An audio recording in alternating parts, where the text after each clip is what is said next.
NFL Week 12 is upon us. I'm Chris. This is Ron. We are here to discuss last week, next week, and how was your week, Ron? Light again. Very pleased at the patience. It's funny. I looked around on Sunday, only two major plays, but both were discussed all last week, actually, quite in public. Betting Pittsburgh, Pittsburgh-Baltimore, another classic. Betting Buffalo, all the signs aligned. Added a small play on New Orleans when the line went crazy on Sunday, and that was all I did. That's it? That's it. I mean, there was a live bet we made on the New Orleans over last Tuesday. That worked, but that is all I did. There were, if we go through some of the ones, I could tell you where I was leaning, but I didn't see anything else that stood out last week.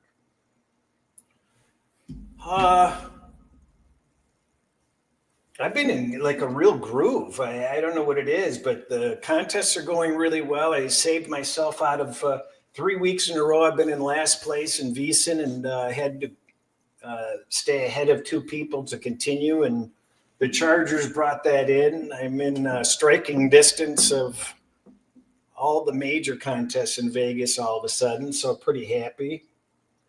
Last 2 weeks, 34-8 I've given to clients, plus 42% or something like that. So on a real hot streak at the moment. And I don't know, it's kind of shades of 2020 when I was doing well. I just seem to be seeing things clearly now that I'm kind of settled in and I've got routine finally. I think when I moved, we've always talked about how important routine is. I finally have a routine at least. So, and I think that helps a lot because when I first moved, if you're all discombobulated and things aren't status quo, I think you have real trouble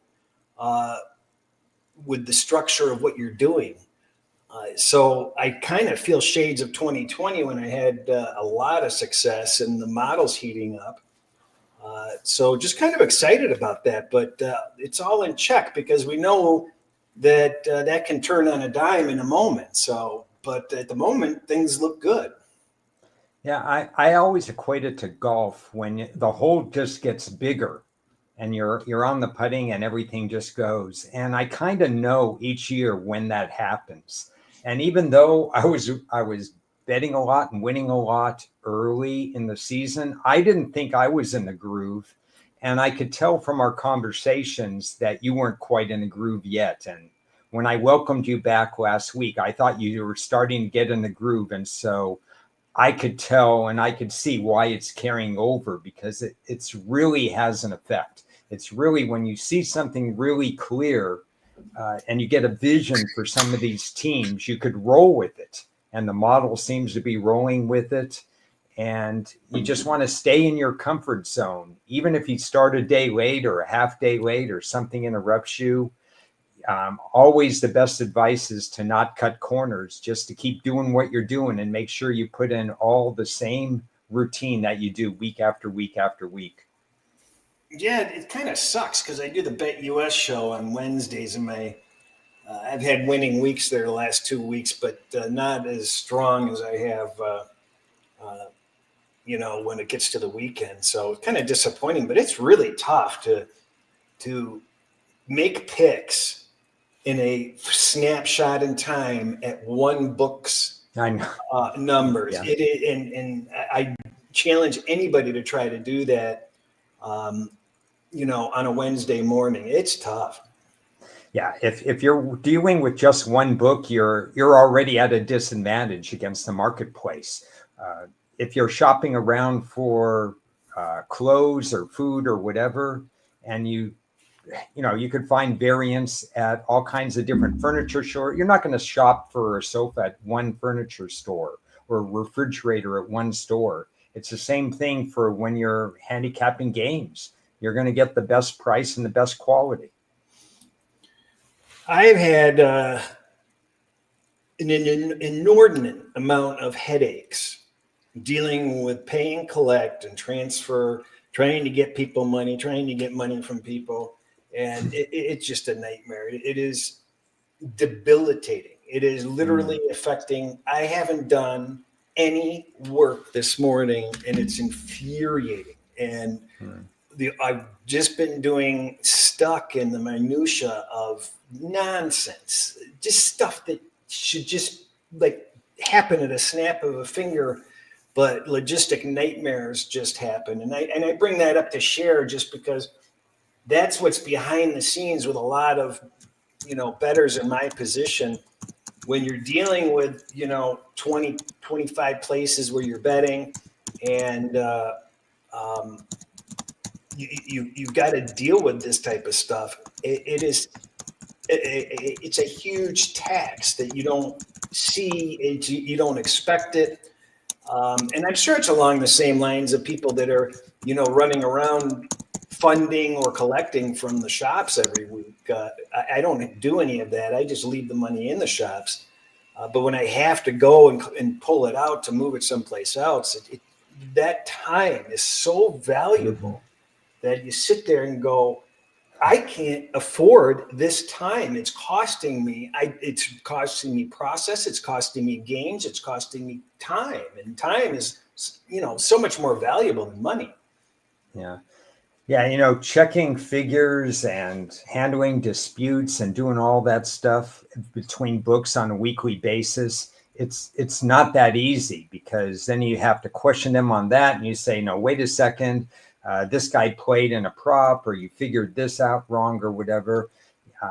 You think you just can't trust the process when you grade all your bets, that they're all graded correctly. Exactly. And you find mistakes, and I don't know. I just had to bring it up because it's something that people don't see generally. And it is becomes so overwhelmingly annoying that thoughts of just that's going to be the reason I quit, because I can't take it. I can't deal with it. I don't have the time or the patience to do it. So I have those same thoughts when I'm going through this, saying, why am I doing this? Why am I doing this? I don't need to do this. It's so underrated and not spoken about. I mean, I'm deadly serious. It is so bad. It's like, I don't need this. I'm done. Calgon, take me away. I'm out of here. I know. I haven't even shared my spreadsheet with you with the colleges and stuff like that, but we're getting to the end of the college season, so it's time to really take a close look at that stuff. Yeah. Okay. Look, let's go back. Boy, I didn't even bring last week's paperwork. I didn't even know what the games were. Dang it. Yeah, I had to scramble, got that in front of me. Certain games I'm pretty sure we could go pretty fast on, but others, since you had a lot of plays, you may want to comment on. Green Bay, Chicago, that particular game, just the way Chicago finds ways to lose, something's kind of missing in what they're doing. The only question I have on this game, and maybe some of the people that are watching right now or commenting in the chat, they can chime in on this, is I got the feeling Chicago could have run a couple more plays and made it an easier field goal attempt at the end of the game. I was not around to see the end of that game. I was focused on Baltimore-Pittsburgh. So if that's the case, it's an error in judgment, because teams just all of a sudden stop moving the ball, and I don't understand it with a mobile quarterback. Yeah, I mean, I know there were people complaining about, well, what are you doing? Why are you settling? Why are you not moving the ball? So there was some obvious mismanagement there. But what I'm curious about is, I don't understand how this Green Bay couldn't fare better. I know Love had a bad crucial turnover again, didn't he? Yeah. How did he play overall? I mean, everybody says how good this guy is. He's missed how many games this season? Isn't he still leading the league in interceptions? Every time he comes back, he's throwing it red zone, picks or something silly. What's his deal? Do you have confidence in this guy? Let me check where he is turnover wise. I'm trying to see. I'm trying to pull up their sheet right now. Okay, so Love had a turnover last week. He only threw the ball 17 times in that game against the Bears, 13 out of 17. They really relied on Jacobs. It sounds like, based on my stats on Green Bay, that Chicago won time of possession in that particular game. I'm pretty comfortable with Love. He's kind of a low-key demeanor guy. I think that's good for a leader in this system. I think the coaching staff is I don't know if they're underrated, but they're a very good coaching staff, so they're getting the most out of him. They're winning some close games that maybe in the past they wouldn't have won. Their defensive coordinator seems to have some buy-in, so they're slowing down teams where last year they were allowing too many big plays defensively. So I think Green Bay is finding enough rhythm that I have some trust in them. I mean, I can't believe they gave this guy $50 million when they did. Yeah. I mean, that was at the early stages of the $50 million quarterback. I agree with that. And yes, he makes dumb decisions under pressure in certain situations, and maybe you never coach that out of him. But there's more good than bad. And years ago, I didn't know if he would even make it in the NFL. All right, so we have pretty much the same opinion of this guy. It's not that he's garbage, but I don't think he's never demonstrated superstar caliber. Hey, Matt Ryan had some phenomenal games like Love did in the playoffs last year against Dallas, or in the late regular season last year. But and a lot of good quarterbacks have great games like Love had, but I haven't seen very many. Has he had a great game this year? He had one or two, but this is another pat on the back for team building. And this is why you'll never see Jacksonville in the great team building conversation, or the Saints or some of these others. Look at what Green Bay's done year after year after year. The youngest wide receiver core in the business, the youngest tight end group. They're rebuilding the offensive line, and Love does not take sacks. They're doing some stuff with their secondary, adding 3 to 5 players the last 2 years. They've had double-digit draft picks. They don't squander draft picks. Team building makes Love a better quarterback, and that helps. Oh, that reminds me. I saved I don't know whether you saw this or not. I saved a chart of the percentage of draft picks by team that actually play. Yeah, I mean, all that stuff is good. And you've heard me say that the draft tends to have a low positive correlation with success. It's actually become a medium positive correlation with success. It's really helping. Now, everybody grades the draft differently, but if you graded the Chargers draft, for instance, the way I graded them as a top 2 or 3 draft, look what they're doing with a whole new culture in there. So drafts matter, and Green Bay, to their credit, have drafted in bulk, and they've replenished the team where they never sink to rock bottom. Let's see. This chart has draft picks that never play in the NFL since 2015. Green Bay is at 8.1%. They actually have one of the highest ratings. They're 4th worst. Yeah. Draft picks that become Pro Bowlers. Green Bay, 7.4%, 23rd. I mean, the one area they've lagged behind has been special teams. And if they're not drafting for special teams, That's a problem. Green Bay special teams has cost them playoff games each of the last 2 seasons, and they've been rated 31st or 32nd. So that's the area that still you have to watch. Now, the special teams noticed a flaw in Chicago's protection, blocked a field goal, won the game. So give them credit. Well, let's see. We started the week with Washington and Philly. That was boy, now I'm glad we're looking back at this. That game was one of the strangest games I watched from start to finish. I had Washington, and I had both sides in that game. But Washington fell out of teaser range late. But even when they were winning outright, that was a very strange game. Strange plays, strange refs.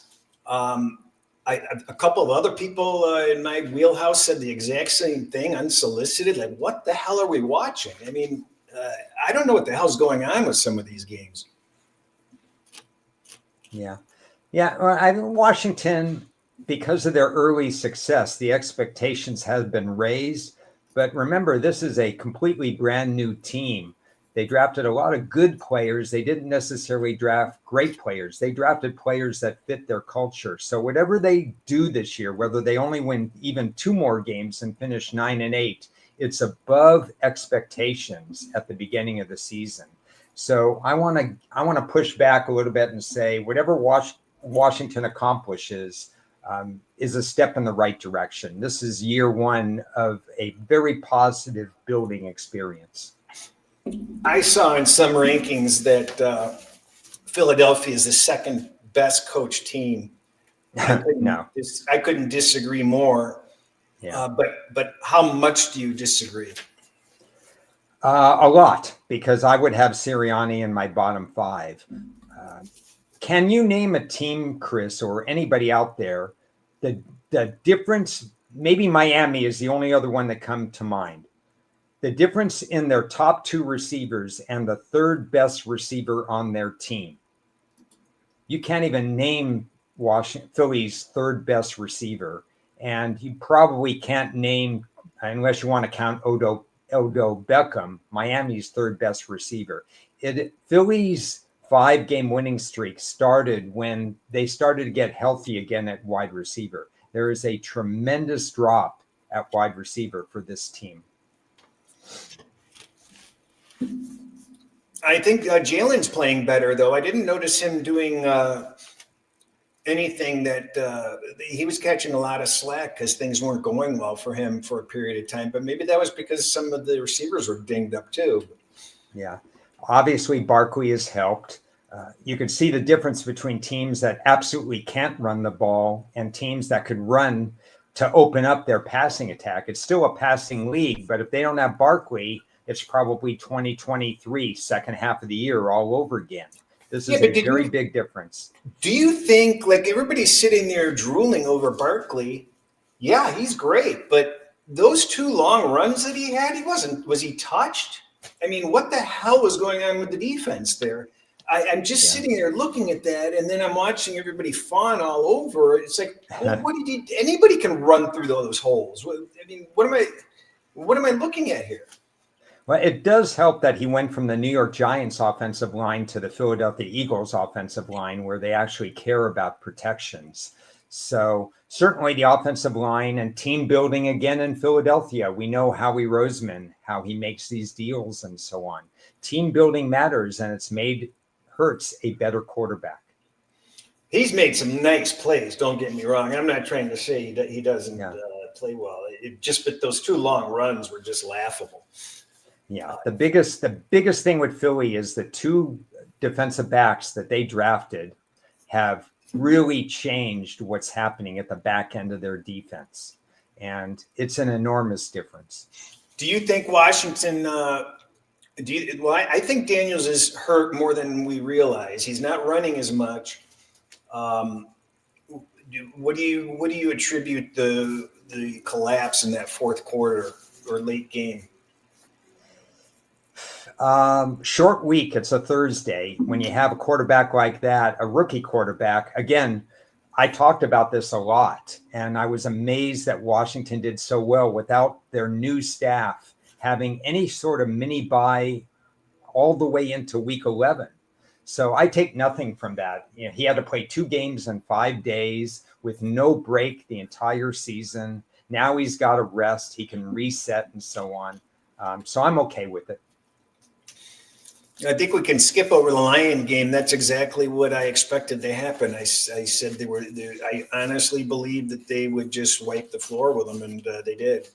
Let's talk a minute about Jacksonville, because it was, I think you and I both knew they were lucky to even be in their previous 2 games. Remember when Philadelphia had that 22-0 lead and it was artificially close? And then Sam Darnold had those red zone interceptions and it was artificially close in the Minnesota game. Jacksonville's been dead for 3 weeks and the world just found out about it last week. I have Jacksonville, I believe, is my lowest rated team right now. Well, and there was the story before the game. It came out on Saturday that he was, or Sunday morning, that he was going to be fired, and he knew it. Well, so, and he's going to be fired one way, shape, or form. Yeah, I have them actually 31st as far as where my ratings are, I believe, because there was a team that played last night that's 32nd.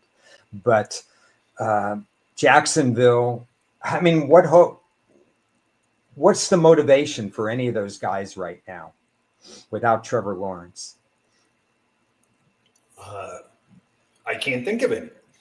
Yeah. And if you want to look at a GM that's done less with more, just look at Trent Baalke, one of the guys that Russell and some of the others know that I've harped on, Dan Rivera and so on. This guy has had 25 draft picks and done absolutely nothing outside of the first round with any of them. Oh, Miami and the Raiders. Talk about that one while I'm looking for something. Okay, well, Miami is, I had circled their power rating, obviously, because they had injuries to Tua and he was just getting back, and they had injuries to Tyreek Hill. So I didn't quite know where to put them. I have an article that's going to be coming out that's going to talk about where Miami's power rating is. But I think Miami is starting to hit a groove. Now, granted, this was Vegas, and Vegas has a huge quarterback problem and a huge offensive coaching staff problem right now. But a win is a win. So I'm watching Miami very carefully to see if they catch fire. Their defense is still pretty suspect. Let me look at their defense for a second, where I have them. I believe middle of the road is where I have them. So, yeah, they have room to. The problem with Miami is they've had too many injured players on the defensive line, and all the sacks that they recorded in 2023, those players, a lot of them haven't been playing. And if they have, they've been very, very much less than 100%. So the lack of a pass rush is causing problems. You're right, defensively. But the Raiders' defense has been doing okay, hasn't it? The Raiders' defense, a little susceptible to easy pass completions. I think the biggest problem for them, other than obviously Crosby, who's not playing at 100%, no one else rushes the passer. They do not have a lot of sacks. And secondly, it's that turnover ratio. It was minus 14. Let me see if I have a number now. It's now minus 15 for the year. That's given away 3.5 points per turnover. You're talking about 52.5 points they've gifted to the other team. How do you compete with no quarterback really on the roster and you give the other team 52.5 points? Clean up those turnovers. Excuse me. Oops. I'm chasing down my spreadsheets because I didn't have them on this computer. I wasn't involved in that game at all last week. That's why I was asking you Yeah, there was no way I was going to get involved with Miami having a circled power rating, I but thought I had a lot of teasers, but I wasn't tempted to use Miami. I didn't trust them to actually. Those Raiders, they show up defensively sometimes, and you know, and they come up with these surprising wins sometime. I don't know why I'm so fearful of them. I think that game was questionable to use teasers because of what you said. I don't think we knew enough about Miami yet at even close to full strength. And Vegas was an unknown too. I think they were off a bye week. I'm not 100% sure of that. But, you know, they have problems. They can't turn the ball over. Browns and Saints. That was I kind of feel like taking a victory lap on that one because Saints finally made me some money and did well for me in the contest, and I knew everybody that was sharp that's going with their power numbers instead of what the metrics tell you. We're all over Cleveland, and I just couldn't see it. I'm like, this isn't. I'm sorry. I'm going to ding New Orleans, some absurd amount, and they still were a very strong play. So, well, I guess you didn't check my numbers because I was not going to play this game, but I had New Orleans as a 2.5-point favorite based on my power numbers. So, and I was surprised to see that. It kept me off Cleveland. And then when Cleveland became a 2-point favorite on Sunday, I said, you know something? Let's put a small play in on Cleveland in this game because I like to play power rating dogs. Cleveland should not have been the favorite according to my power ratings. And look at what happened when Dennis Allen left the building. Did you see what Taysom Hill did in that particular game? Unbelievable stat sheet. It really was something. It's just amazing how he's been previously so misused. Oh. Yeah, with Chris Olave not there, you got to use your weapons. That Cleveland, obvious. A lot of teams do not know yet how to defend Taysom Hill. So are you convinced the Rams are any better than you thought they were coming into last week's game? No change in my power number from the game, but I have the Rams. They're not in my top two tiers, so they're middle of the pack, but they have potential.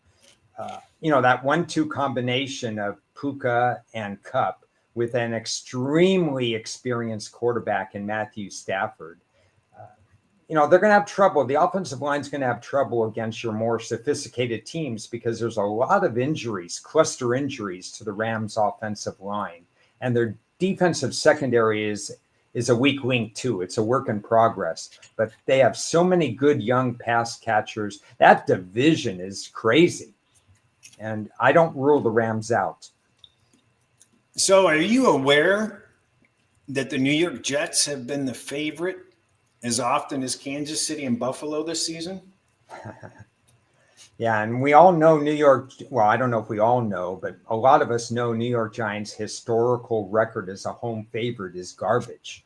I mean, it's literally with a large sample size. They've never taken care of business as a home favorite. And they let Anthony Richardson go down the field at the end of the game with his legs and win that game. And a little bit with his arm. It really was remarkable. I had Indianapolis, and I needed it. I had them covered in teasers anyway, but I needed them for straight bets also, and that was a nice little gift. I came close to betting Indy, but other than the home favored situation, I don't know. I just thought the Jets they were called out defensively the week before publicly. And I thought they'd show better defensively, and that's what kept me off the game. But in reality, it almost seems like there's a disconnect between the interim coaching staff and the players on the field. That, the Jets are in a very weird state of mind right now. Yeah, the game frightened the hell out of me. I was really solid on the game, but it was so obvious and so stupid that the Jets were favored by 4, I'm like, I must be falling for the banana in the tailpipe here, but I have to play him. And if they'd been favored by 3, it wouldn't have bothered me. But that 4-point, I just couldn't believe it. I know. I didn't pull the trigger. I had the Jets favored by 3 because I'm not that high on Indy. Indy has plenty of flaws, but so do the Jets. Minnesota Titans, Tennessee had 2 drives that they weren't able to complete to make the game closer, but it finished. I actually used the Vikings -6 in contests.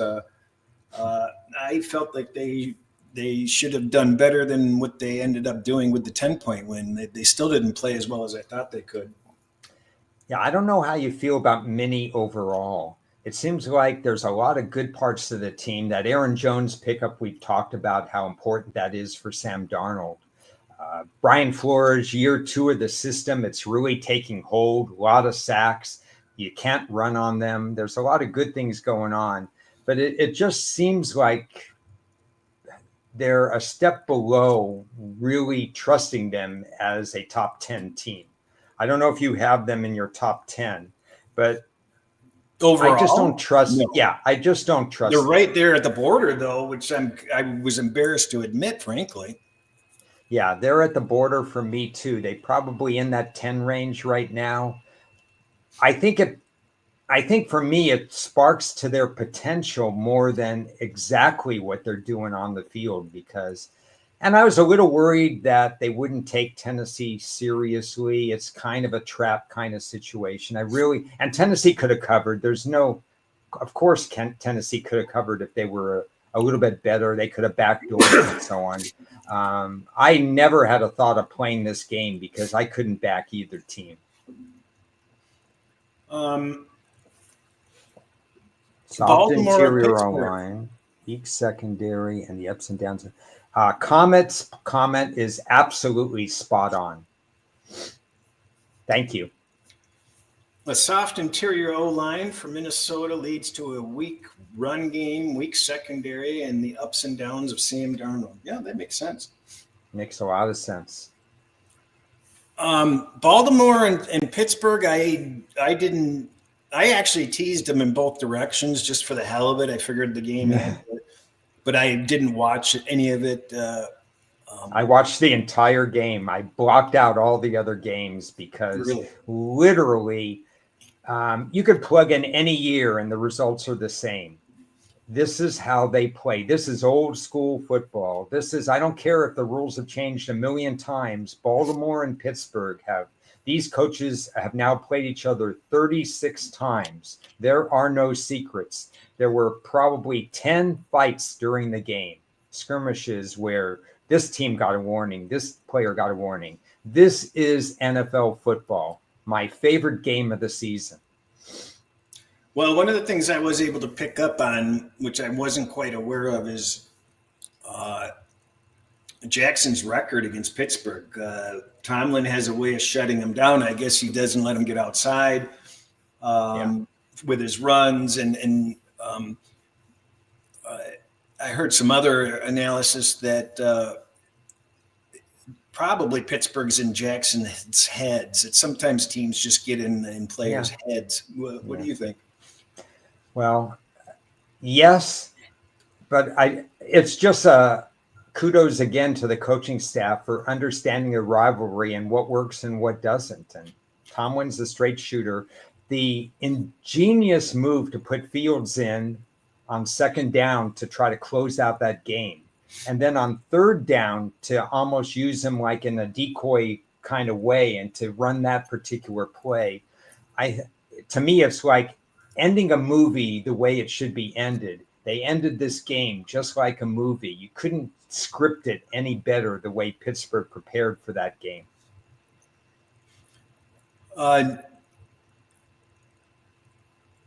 Denver's not that good and Atlanta's not that bad, correct? Well, what's the running total now? 11 games played by Atlanta, 10 defensive sacks. They're running less than 1 per game. They're really setting football back about 80 years. And until Atlanta gets that fixed, I can't take them seriously. I have no idea where you have, if Tampa had their 2 wide receivers, and if New Orleans now without Dennis Allen, there is literally no difference between Atlanta, Tampa, and New Orleans in my power ratings. You can put them in a hat because Atlanta has noticeable flaws, even though they also have strengths with Kirk Cousins, the offensive line. They can run the ball a little bit. Atlanta is an incomplete team, and I will keep saying it.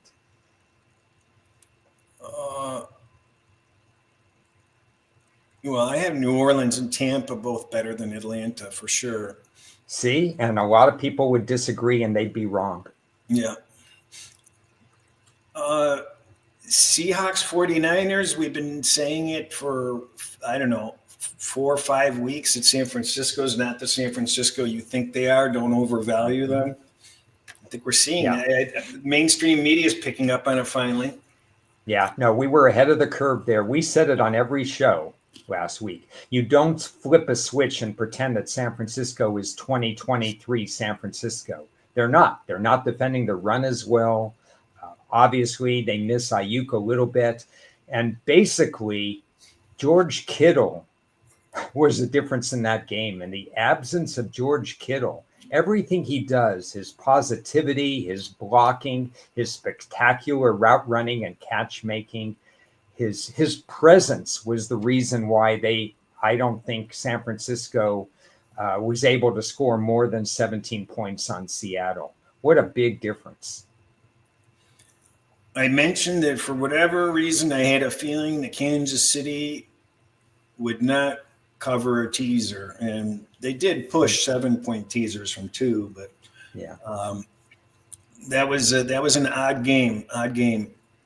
You glean anything out of it? Allen played very well. Yeah, well, I didn't change anybody's power rating. I haven't really changed Kansas City's power rating all year, which is highly unusual that you go 11 weeks and you don't change anything about Kansas City. As the week went on, I already had a play on Buffalo when we were talking on Tuesday and Thursday, but I even added more money as I noted various ways on Buffalo because I looked at the matchup analysis and I looked at what Josh Allen could do in this game. And I thought that Buffalo had a better than 60% chance win probability in this game. And that's why I made it a strong play. It's the 4th straight time that Buffalo has beat Kansas City in the regular season. We're not talking postseason. We're just talking about matchup in the regular season. And this was a good spot to take advantage of Kansas City. Well, I think we kind of agreed that Andy Reid wasn't going to pull out all the stops to try to win the game, although it was pretty clear that he wanted to win the game up to a certain degree. I noticed Pat Mahomes fell out of the number 1 spot to Peyton Manning in some lifetime career stats after this game. So he's had a pretty so-so year so far. Yeah, if the name on the jersey doesn't read Mahomes, you'd be saying, he's got like 11 interceptions and 12, touchdowns. What's the big deal? But it's Mahomes. They find way to win games late. Andy Reid finds ways. Their defensive coordinator finds ways. They may hit the switch. Kansas City is the kind of team that can hit the switch. Yes. So I'm not worried about them. And hey, look, they have 1 loss. We shouldn't be too difficult on. This was, to me, an expected loss, and Kansas City's right where they want to be with the number 1 seed. I tweeted out that the Sunday night football game was better abuse. I mean, I could only think of like a wife beating or something, the equivalent of that, because that was just ridiculous. Chargers were extremely important for me because I had a lot of teasers going both directions. I had to have that to remain in the VSiN contest. I had it in all the regular contests. So I needed those Chargers. And I told Ted. Ted was at the game, and he made some sort of a chirping noise about the Chargers or something. And when Cincinnati scored that first touchdown to come within 14, I go, I cannot believe the Chargers are going to blow this game. And he thought I was joking. I was not joking. You could just tell. Yeah. And here's a comment. I cannot believe that a Jim Harbaugh coach team would have their first 3 drives of the second half when they're up 21, 59 seconds out of the half. How do you not run clock? Why are you throwing it every single time? 59 seconds. They actually moved the ball the next time, but that drive lasted 2 minutes and 50 seconds to get a field goal or something. And then the following drive was 60 seconds. And they had, and I didn't look up the drives after those ones, but how the hell are you not burning clock? Well, coaches and teams get out of rhythm at times. And you heard me say on Thursday that this was a different style team that the Chargers were going to play. If I have one regret, it's not playing the over in this game, because this was a kind of game that Joe Burrow, we talked about it, strength against weakness, even though the Chargers actually didn't run the ball that well in the game. I did figure Burrow would have success against the Chargers secondary because they matched up differently than other teams. I had no idea who was going to win the game coming in. I just thought it was going to be a great watchable game and a tough one for either side to say, hey, we're the better team. I enjoyed the game as a spectator. And the Chargers, it made some sense because Cincinnati's not all there coaching-wise right now. And we didn't know what T. Higgins would bring to the table, which he brought a lot to the table as it turned out. But a very good game. They just got out of rhythm in the beginning of the second half. So it happens. But when you cannot continue to put your defense on the field, part of it is not just offensively. You've got to burn clock to allow your defense to rest. I mean, it became absurd. I mean, how can you go out there for 1 minute and then expect your defense to come right back out and do well? Well, Chris Hunter brings up a good point. He says that maybe, is Herbert overrated? And he says he's not top tier. If you looked at the passes and the completions and the arm strength and what he was doing in the first half, Herbert looked like the best quarterback on the planet in the first half. And I think part of that might have played into Jim Harbaugh saying, hey, he's doing so well, let's roll with it, instead of think about the situation at 27-6, because he was doing so well. The second half was a big letdown for how Herbert was playing. And to Cincinnati's credit, they probably made some adjustments there as well. But I think they have full confidence in Herbert. I think Herbert got a raw deal with the previous coaching staff. So I like him as a quarterback. Is he top tier? Maybe not, but I do like him as a quarterback. I think he's a good quarterback. He's. I actually had a lower opinion of him to start the year, and he's showing that he belongs for sure, and that he's not going to be a middling quarterback. No, I like him. So we have our first weather game on Thursday, Pittsburgh and Cleveland.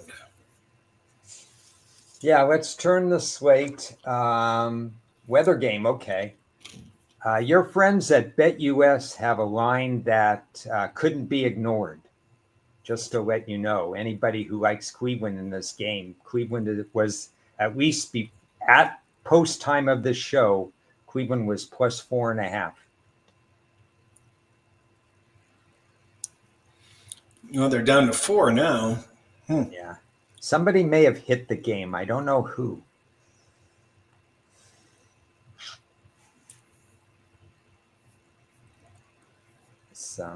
Well, I think this line was trending to 4.5 with the weather. If the weather was going to be good, where do you have this line? I understand why the line would be higher. It deserves to be in the 4.5 range. What you have to take into account, in my opinion, is the situation. Pittsburgh just played Baltimore. It was an extremely important game. It's an extremely physical game. There were fights everywhere. They pulled it out. They feel so good. And now 3.5 days later, they have to play Cleveland. It's not a fair scheduling situation for Pittsburgh. So I downgraded them in terms of where I would set the line based on the situation. Whether that's proper or fair or not, that's the way I've done business for decades. So I thought the proper line was 3.5. Yeah, that comment alone is just worth the price of admission. I don't know why I wasn't thinking about what a letdown spot that was for Pittsburgh. Good observation. Yeah, under normal circumstances, completely different. But I hate when Pittsburgh plays after Baltimore, and then you got a short week. What are we making out of the Browns? The Browns are, I think the actual GM and everybody else, they've tipped their hand. They're already looking for the 2025 draft. They finally have a first round pick. They've made trades to, I think they have 10 or 11 draft picks already pending any other compensatory picks or whatever. I think half of the GM, the whole front office brass has a foot out the door. The coaching staff still cares, and obviously it's a rivalry game. When you get to non-divisional games, the answer to your question, Chris, is we don't think much of Cleveland. Cleveland has a they're a bottom 8 power rating for me. If they're going to show any kind of dignity, they're going to try to beat up on a Pittsburgh Steelers team. But this is it. I mean, even I just, these two teams are so far apart. I just can't imagine. I mean, this is exactly the type of game that Pittsburgh's going to lose because they have no business losing this game. And they could win close. They could win by 3. It's not their DNA to necessarily blow out teams. They play that style of play where they try to out-physical you. We don't like anything in college football today, right? Today? No. Yeah. Did you get a question on that? Did I miss that? Yeah, I got a question. Oh, City by the Bay. If I deviate and look at, I don't think the Cleveland offensive line can handle Pittsburgh's defense. Yeah, well, you just got to offset it by getting physical in the run game and hoping Jameis hits a couple of long passes to his team as opposed to the other team. And if you say weather's a factor, that never hurts Cleveland either. This really seems like a tough spot for the Lions. Let's see, Lions against Indy. Again, maybe second year in a row, I don't have a fantastic handle on Indianapolis. I think Detroit's the best team, and now we have a cushion that Detroit is the best team versus the second best team. So I have no problem with that. But we don't have a cushion for the number 1 seed, yeah. But question for you as a Detroit loyalist. How do you feel they will, or how do they feel without me doing any research against running quarterbacks? I think running quarterbacks in the past have caused them grief. Yeah. That's a homework assignment for me. Well, in the past, it's caused them grief, but the whole defensive makeup of this team is different even from last year. Wouldn't you agree? For Detroit? Yeah. Yeah. Detroit's Achilles heel, I think, still is cornerback play. They haven't gotten the same bang for their buck like Philly has with their rookie cornerbacks. So Brian Branch has to do a lot to clean up messes. He gets Richardson, who has an unusual stat sheet. I don't know if you saw it. His completion percentage is horrible, but his yards per completion is number 1 in the NFL. Lions and teaser. I don't know because, well, obviously it wasn't a very taxing game for them to play Jacksonville. I agree. I would be careful of this game either way because the Lions have an incredible run pass balance. And I don't know what Indy's defense does to stop that. Well, the Lions got some grief for running up the score, and yeah, you know what the response to that, and a lot of coaches will say that if you don't want like teams running up the score, then stop them. Well, Campbell basically said,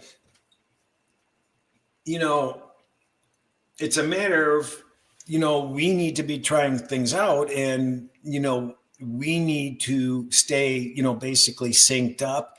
We're going to be in shootouts. We're going to need to, we need to try to score faster and use fewer plays and, basically try new things. That sort of, and that kind of makes some sense. I mean, I hate to see these star players in. We can't afford to lose anybody. Yeah. We've had 2 or 3 instances where on the last play or last series of the game or on a kick, on a field goal coverage team, they lose a key player that's playing on that unit in a blowout. Those are the things I don't like to see. You don't want these players in the last 2 minutes of a game. So the second worst team defensively over the last 5 weeks are the Indianapolis Colts. Yeah. Well, you know what I think of their scheme. So until they clean house, that's what you deal with. Yeah, I mean, so the Jacksonville is at number 8 or number. Jacksonville's right in the middle of the pack, and Indianapolis is second from the bottom. And Jacksonville and Indianapolis are side by side offensively. So shouldn't they win by more than 52-6? Yeah. You can't. Your model doesn't take into account what's inside your head, and what's inside Jacksonville's head right now is a lot of I don't know what it is, like clutter. Yeah, I think this is a dangerous spot. I think Detroit will come to play, but I think Indianapolis is better than people realize. They showed a lot of character and heart last week. They're playing for the playoffs. They've got stuff to play for, so they're not going to be a walkover by any means. And you're obviously traveling out of town, but I guess I would imagine there'll be a lot of Lions fans in Indianapolis. That's not a long distance travel. Yeah. So if you go on to Carolina and Kansas City, interesting that I have a situation that favors Kansas City in this game, but laying 11 points or 10.5. I'm leaving this game alone. I don't have much to say about this game, but I find it funny that I have a good situation for Kansas City in this game.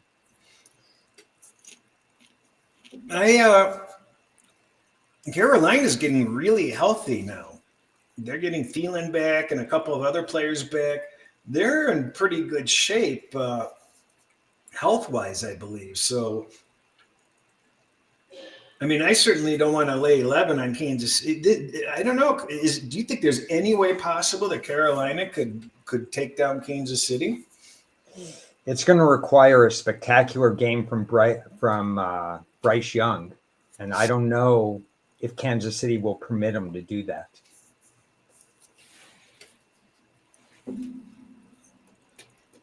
Oh, Vikings and the Bears. Bertie already said he likes the Bears. Yep. This is the first such situation I have ever seen in the NFL. I could be corrected on this. This is the Minnesota Vikings' 3rd straight road game, and it's Chicago Bears' 3rd straight home game. Wow. NFL, you got to do better.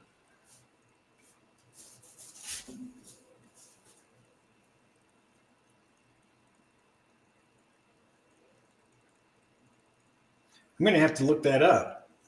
Yeah.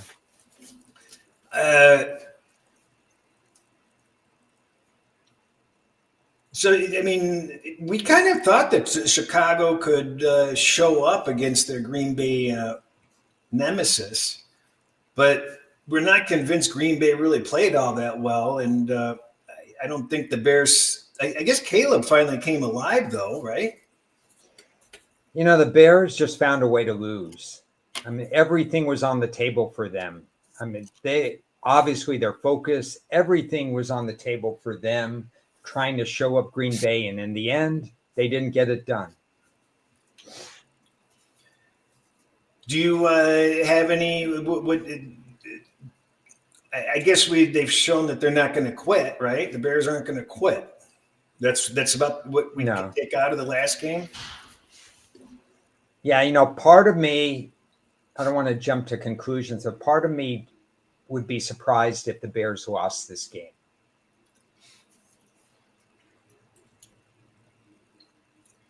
Okay. What do you make the line?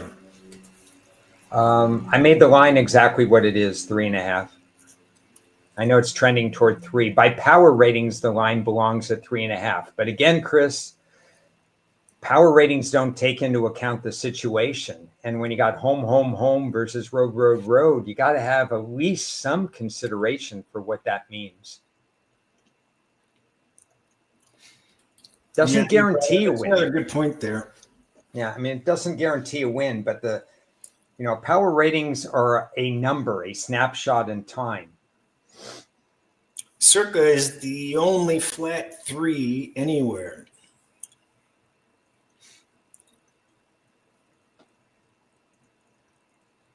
And there's lots of flat 3.5s.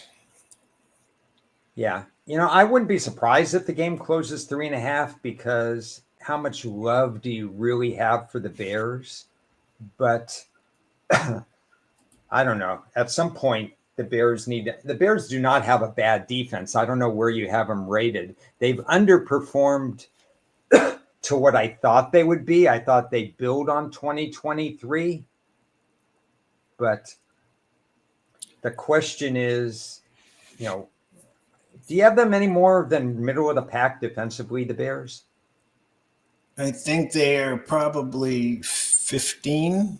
Yeah. I'm disappointed in what we've seen from the Bear defense.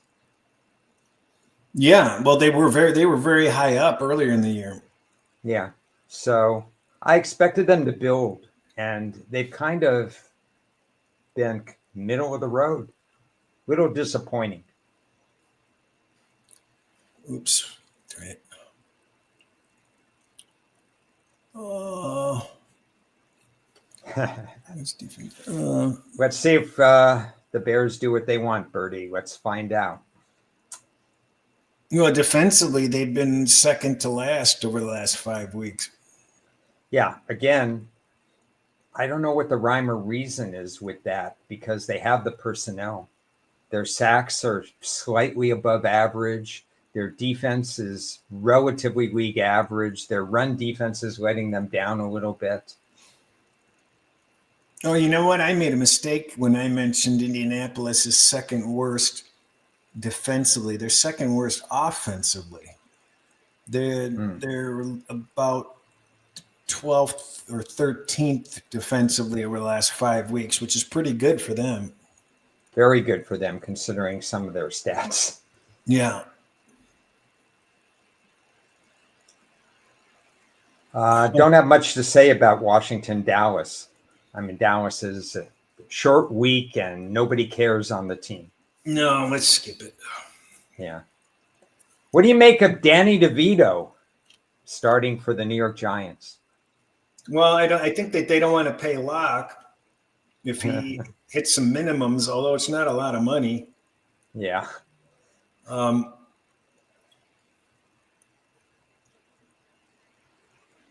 Evans looks like he's going to be back. Yeah, off the bye, that would be interesting. The Giants have a reset. But I think they lost their best offensive lineman. Wirfs? I didn't write down the name. Yeah.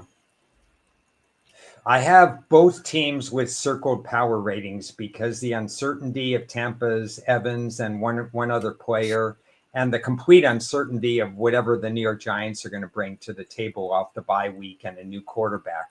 So it's a very hard game for me to set a line on. I don't know with models, Chris. This is a general question. How can you trust your model with so much uncertainty with both teams for this particular game?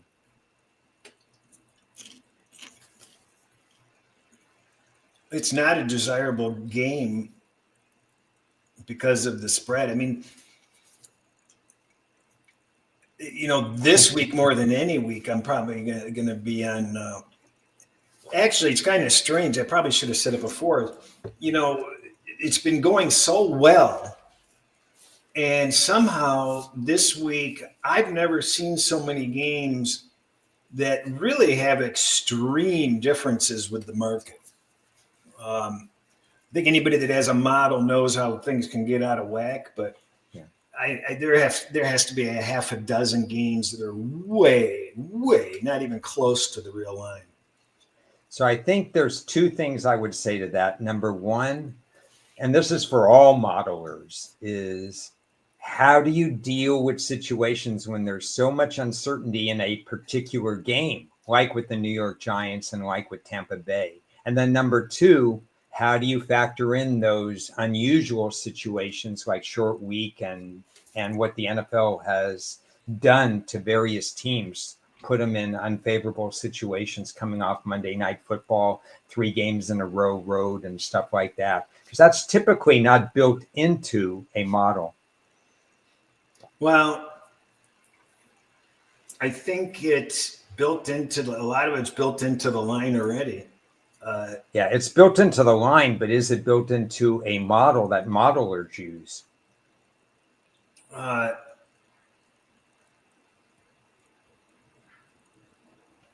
think you hope that a lot of the stuff equals out more than you realize. I mean, for example, the obvious time that you see this is when a quarterback is hurt and the backup has his first game, and we know that the team rallies. Right. I think a lot of that happens with a lot of the other players on the team also, where a backup finally gets to get in, at left tackle and show what his worth is. And the value is so important to them because they don't get as much opportunity to display their wares. And they are not as economically stable as, a star quarterback, so to speak. So I think you get an uptick in effort, and there's not as huge of drop-offs with, the replacing players. You're not starting the invisible man. There is somebody there. So, and they're trying hard. So I know it's a horrible answer, but I don't make too much adjustments. If there's a lot of this uncertainty, then for me personally, then I'll usually try to wait till closer to game time, see what kind of comes out. And oftentimes, like we discussed last week with the San Francisco Seattle line, sometimes you can just tell what the right side is because the market was supposed to go here and it didn't. And you just sometimes know it just by what the market's going to do. So I'll take exception to what you said. You actually gave a very good answer, especially that last part, because that San Francisco line and the lack of climbing in that line was really telling. And I think that's an important point you just made. And I would also agree with the point of waiting to see, getting as much information as possible in volatile games such as this. And one point I would add is that sometimes you see, not with a Jameis Winston type or a Joe Flacco type, but with the Drew Lock types, sometimes you see the defense know that they have to play better in order to keep games close, and you see lower scoring games. That's my observation, because everybody, like you said, needs to pull their weight, and that includes the defense. Yeah, that's a good add-on to that. But there's no cliff notes or platelet, so to speak, to to success. I will say this: we have to pat. I have to pat your back or pat our backs right now. This conversation is very helpful, I think, in terms of we don't prepare anything like this, and yet we're hitting some really good points, I think, in bankroll management and to how to deal with games in various situations. Because handicapping is not just a model, and it's certainly not just power ratings. There's a lot of other factors that go into it. How one team matches up against another. And that goes back to, I think, Tom's point, where he asked how much DeVito is worth in this game. DeVito is worth something on a positive with his legs. He's probably going to rush for like 35, 40 yards because he panics at the drop of a hat. But if you're asking him to complete a high percentage of passes, you've got the wrong quarterback. So DeVito, for example, if the Giants are behind 7 at halftime or 8 or 9 at halftime, I don't think they're catching up on DeVito's arm. And it could be a tell for a halftime play. Overall, tough call. The market seems to think it's about 2.5, 3 points difference for Daniel Jones to DeVito. And I would probably agree with that right now. DeVito's that bad? He was not draftable. I've been doing draft reports for 43 years. He was not draftable.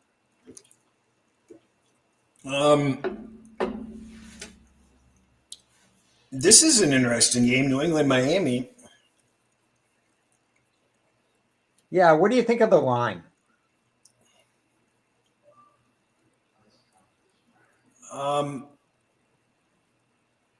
I just thought it was odd.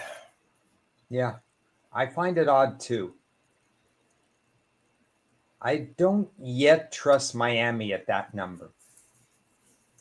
Yeah, but I'm not. I think it's up there because New England let everybody down last week. Yeah, Drake but May. New England's getting healthier. Drake May is an upgrade, even as a rookie, over Brissett because he brings more oomph down the field. He passed for 300 yards or very close to it last week in a loss, but still they put up some points on the board. New England wasn't scoring at all under their incumbent quarterback. So I think he brings more volatility to the team in a positive way. And I don't know if you talked about Miami's defense before, and I kind of agree they're missing some parts as far as the pass rush. There's no guarantee that Miami can close out New England with this particular line, even though Miami's a better team. Yeah, I've got Miami, the 4th worst defensive team over the last 5 weeks. Yeah. Yeah, I think the back door is open, even if Miami's offense fires on all cylinders. Well, we've seen that. It was 7.5 and 8, and those are gone. So, yeah. By power rating, I would have made the game 8. Yeah, you have it closer than that. Yeah, and I think the books know it, and I think some of the sharp people know it, that just by power ratings is not the right way to line this particular game. Have I ever broke my power betting rules? I think we all break our betting rules at one point or another due to impulse or whatever. As patient and as methodical as I am, Cris could speak to this too for his sake. I have checks and balances that do not allow me to break my betting rules, but there are times that I will force a game. I won't bet over my head on a particular game. Season wins is a different story. I bet a lot on season wins, but I won't bet over my head on a game. But my betting rules, I will sometimes force a game that shouldn't have been played. Yeah, I think everybody does that occasionally. I've found myself violating my teaser parlay rule of spreading the games out. Sometimes the scheduling puts you in such a position that it's really, really hard to spread out everything by time. And I know that I put in last week a same time teaser or parlay that I was extremely confident on. I go, this is pretty darn solid. And I know that I did it this week already, I think, didn't I? I might have already done it this week. But I feel like I'm learning to not be stubborn, because I don't think that that's a rule that needs to be a hard, fast, and true rule in the least. So that was just sort of a rule that I had made for that I think is unreasonable to stick to. I mean, there are times when there's nothing wrong with, I think I said, what was it? Green Bay and Minnesota, I parlayed on the money line, and I wrote in the comments, I go,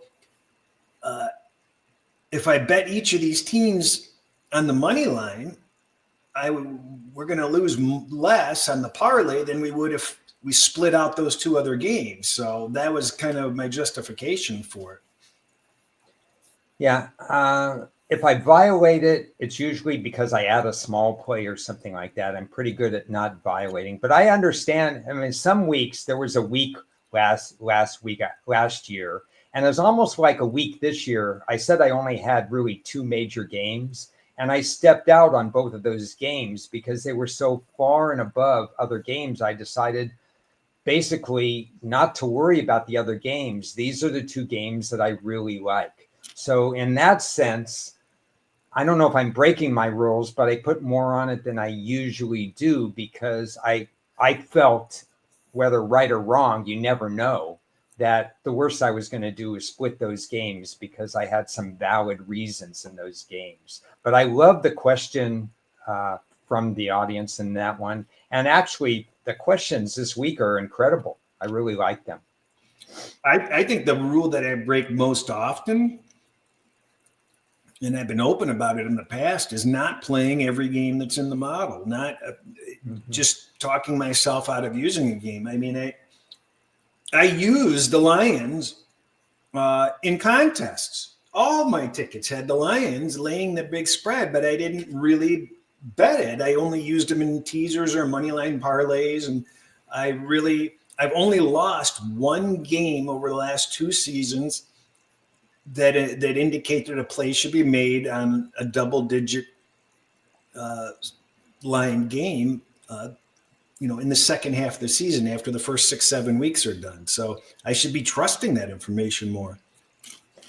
I want to pull it, and just to close this question, I want to pull it in a different direction, and that's props.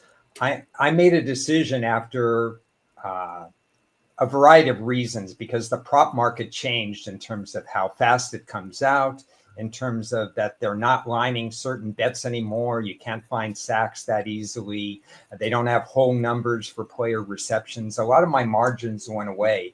And after an 18-week period, middle of last year and before that, I found that when I was betting overs on props, it was hitting 50%, which is a losing proposition.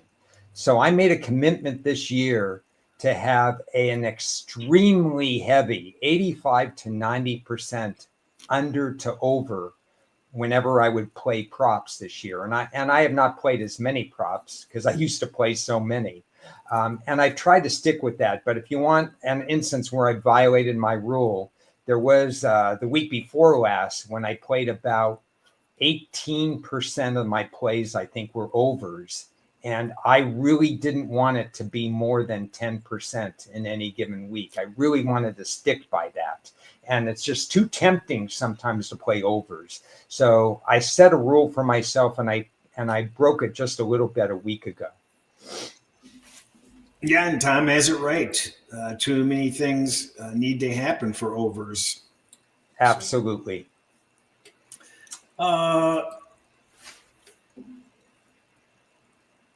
Houston looked solid. It's funny. Somebody called Houston the Green Bay of the AFC, and I thought about it. I go, no, I think Houston's better than Green Bay. It's an interesting thing because I had them exactly the same power rated. I actually have Houston, Minnesota, and Green Bay clumped together. Minnesota, I have them 1/2 power rating point behind them. I have 8 teams clumped almost exactly the same, and those are 3 of them. And that's going to be in an article that I put out as far as which teams there are. I don't have anything much to say about Houston, Tennessee, though. I don't know what it is, but the numbers say Denver should be favored by much more. But this line seems absurd. A 6 just popped up on Denver, and that I don't think they're good enough to carry that line. Do you? No, even 5.5 was higher than I would have set it. It's too high. I started to do some research in terms of my situations and my matchup analysis, because when the line is like that, I'm supposed to be looking at Vegas. The first situation I came up with, and I ran out of time before the show, but the first situation I came up with actually goes against Vegas in this thing. So I haven't researched Denver enough. I have to research this game more, but I do think the line is a tad high. But then again, Vegas has issues. By the way, we've already cashed a season win ticket, already got credit for it with Denver. Oh, yeah. Yeah. I went talking about going crazy because I hate overs, but that was the play of the preseason. Denver winning more than 5 and 5.5. That 6 just looks awfully strange on there. I don't know. It does. No, the Arizona-Seattle has me a little perplexed for I was trying to figure out where the line would go on this game on Sunday when it came out. And I'm like, and I'm hemming and hawing, and I'm like, wait a minute, Seattle just, took care of business against San Francisco. And Arizona is going all the way up to the Pacific Northwest. I've got to imagine it moves Seattle's way, and it's moving Arizona's way. So where do you have Arizona in your on your list as far as model power rating type thing? That's the problem. I have to take a closer look because I have a very wide difference between the two. And one of the, let me see. I'm not surprised they're a hard team to figure right now. I can tell you exactly where I have them on my list, but I wanted to hear what yours is. Does Arizona do something? Is Seattle worse, or is Arizona better in special teams to an extreme? To an extreme, I don't believe so. I'd have to double check. I have a huge difference between the two models that I need to go and investigate why. But it's sort of like a couple of weeks ago when I brought that up to you. I think it has to do with special teams play, kicking or something. Yeah, So in one of your models, you might be close to top 10, and another you might be 15 or 17. So none of your models have them in the top 10 or 12. No. So I have Seattle exactly 14th. I think that's where I'm at. Yeah, it's a interesting game that I have a feeling 15. Okay. It's an interesting game that I have a feeling I have no business getting involved in because I don't think I have an edge. No, I don't think. And you know what? It seems like the type of game that can get away from the other team too at some point. Yeah. This isn't like Kansas City, Buffalo, where the game's going to be going down to the wire or something, or Buffalo, Pittsburgh. Yeah, no, I agree completely. I honestly think you shouldn't trust my opinion on this game because I don't even have an opinion right now on this game. San Francisco, Green Bay. I'm actually shocked that My line has this closer than I thought it would be. I have the line Green Bay. Well, again, I have San Francisco circled, so that makes my power ratings difficult. I would have it, if I trusted my San Francisco power rating, I would make Green Bay -2. I don't know. There's something that's nagging me on that. Philadelphia and the Rams. I think that's a pretty interesting situation. Yeah, so I have a number of game bets that I made in August, and that's one of them. And I don't know if I'm comfortable or not with it. This is the strangest line. I think it came out of William Hill or wherever. But I have Philly plus 1/2 point. That was the line that I put in on the kiosk in Las Vegas. Philly plus 1/2 point.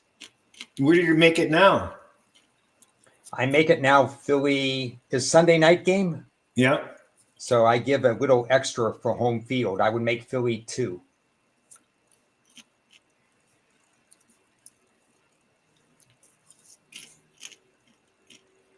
So I was hoping, at preseason, I would have made Philly 3. That's why I took the plus 1/2 in August. I want to look at this game closer, but I agree. I have an initial extremely strong opinion on this game. This is one of the great questions we have that you put up there. In weather season, when do you make the final decision? I think the answer is if you're betting totals, you make the decision right away. You don't wait to the day of when everybody else knows. If you're betting the line, then there's a lot of other factors in there. And then you have to figure out if there are injuries to a key position that might be where the backup would not be as good in weather-related situations, whether it be quarterback, pass rusher, kicker, or whatever. Then you might have to wait. I think that the biggest mistake that you make in weather games is being too late to the party. Once that line's moved, too late. Sometimes it's better to just wait and reassess later on. If you're not right there at the beginning of the move, then you're better off just waiting, as far as I believe.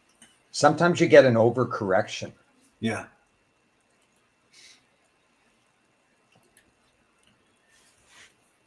Eagles last 5 weeks. Yeah, that you would be correct, sir. Top 3 last 5 weeks in offense and defense. Yeah. I mean, that's why they have ascended to a power rating that's now in my top 5. Well, I think Philadelphia has shown that they're the second best team currently in the NFC. Believe that is the case. And again, big difference having Smith and Brown at wide receiver. Such a drop off when you only have one of them and the other team can double them and not worry about any other wide receiver. It's a big difference. You can concentrate more on Barkley and so on. But those 2 receivers are really good. Philly gets that extra rest too. Yeah, that's true. I don't know that it's a positive or it's not a negative, but they're playing well. They're on all cylinders. That's fine. So, well, I got to go downtown. I have my friend in. He stayed at the compound last night, and I was going to stay downtown. Well, appreciate all the questions. I know we didn't cover the Harbaugh Bowl, Baltimore and the Chargers, but I think we're going to have some audio from the Chargers coming up on Thursday. Yeah, Nick or Ted got some good interviews. So we'll cover that game in more detail, I'm sure, on Thursday. But I love the back and forth, Chris, today. There's a lot of good stuff. It's a pretty good card. It's only 13 games. We have 6 teams on bye week. The Jets need a bye month. Ted got with Joey Bosa, J.K. Dobbins, Ted Karras and T. Higgins. I asked him to get T. Higgins, so I'm glad that he got T. Higgins. We'll see what he asked them. A lot of teams on buys that needed buys, but we only have 13 games this week. But it's still an interesting slate.